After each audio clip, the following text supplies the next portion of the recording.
بسم اللہ الرحمن الرحیم۔ السلام علیکم ناظرین۔ عقل کی آنکھ سے ایک انتہائی زبردست تحریر ہے۔ خطیب بغدادی نے اپنی کتاب تاریخ بغداد میں قاضی ابو یوسف رحمۃ اللہ علیہ کے تذکرہ کے ذیل میں لکھا ہے، علی بن جعد کہتے ہیں کہ امام ابو یوسف نے مجھ کو بتایا، میرے باپ ابراہیم بن حبیب کا انتقال ہو گیا۔ میری ماں نے مجھے ایک دھوبی کے یہاں خدمت کے لیے رکھ دیا۔ میں اکثر دھوبی کو چھوڑ کر امام ابو حنیفہ کے حلقہ درس میں چلا جاتا اور وہاں حدیث اور فقہ کا علم حاصل کرتا۔ میری ماں کو معلوم ہوتا تو وہ آتی اور میرا ہاتھ پکڑ کر دوبارہ دھوبی کے یہاں پہنچا دیتی۔ جب ایسا بار بار ہونے لگا تو میری ماں پر شک گزرا۔ اس نے امام ابو حنیفہ سے کہا، اس لڑکے کو بگاڑ صرف تم ہی رہے ہو۔ یہ ایک یتیم لڑکا ہے، اس کے پاس کچھ نہیں۔ میں چرخہ کاٹ کر اس کو کھلاتی ہوں اور چاہتی ہوں کہ وہ بھی کچھ کمانے لگے۔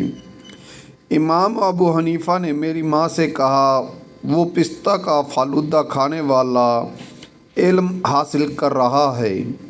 میری ماں یہ کہتی ہوئی واپس چلی گئی کہ معلوم ہوتا ہے کہ بڑھاپے کی وجہ سے تمہاری عقل جاتی رہی ہے۔ امام ابو یوسف کہتے ہیں کہ امام ابو حنیفہ رحمۃ اللہ علیہ نے میری مالی مدد کی اور میں ان کے حلقہ درس سے برابر علم حاصل کرتا رہا، یہاں تک کہ میں اس قابل ہو گیا کہ عباسی حکومت نے مجھ کو قاضی کے عہدہ پر مقرر کیا۔ اب میں خلیفہ ہارون رشید کی مجلس میں بیٹھنے لگا۔ میں اس کے دسترخوان پر کھانا کھاتا۔ ایک روز دسترخوان پر ہارون رشید کے لیے فالودہ آیا۔ ہارون رشید نے کہا، اس کو کھاؤ۔ میں نے پوچھا، اے امیر المومنین، یہ کیا چیز ہے؟ ہارون رشید نے کہا، یہ پستہ کا فالودہ ہے۔ یہ سن کر مجھ کو ہنسی آ گئی۔ ہارون رشید نے پوچھا کہ تم کیوں ہنسے؟ پھر میں نے مذکورہ قصہ شروع سے آخر تک بتایا۔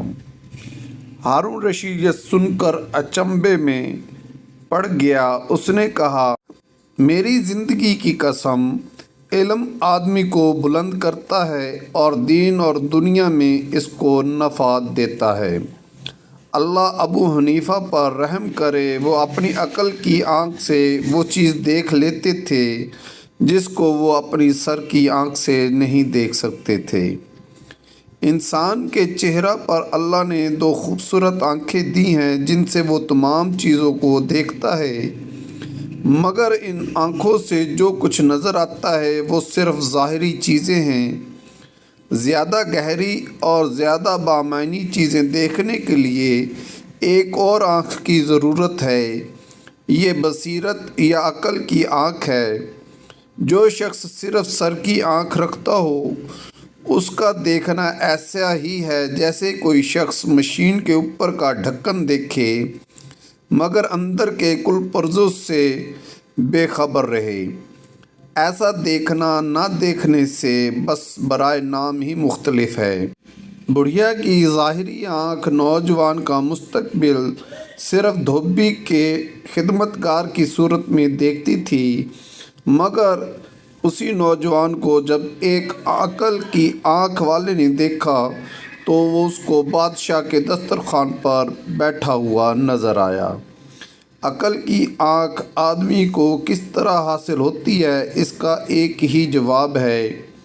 یہ صلاحیت آدمی کے اندر اس وقت پیدا ہوتی ہے جب کہ وہ سر کی آنکھ سے نظر آنے والی چیزوں سے اوپر اٹھ جائے۔ معنوی حقیقتیں ظاہری حقیقتوں سے پرے ہیں، اس لیے معنوی حقیقتوں کو وہی شخص پاتا ہے جو ظاہری حقیقتوں سے گزر جائے۔ سامنے کی چیزوں سے نظر ہٹانے کے بعد ہی دور کی چیزیں دکھائی دیتی ہیں۔ اسی طرح گہری باتوں کو آدمی اس وقت پاتا ہے جب کہ وہ اوپری باتوں سے بلند ہو جائے۔ چیزوں کے ظاہری روپ میں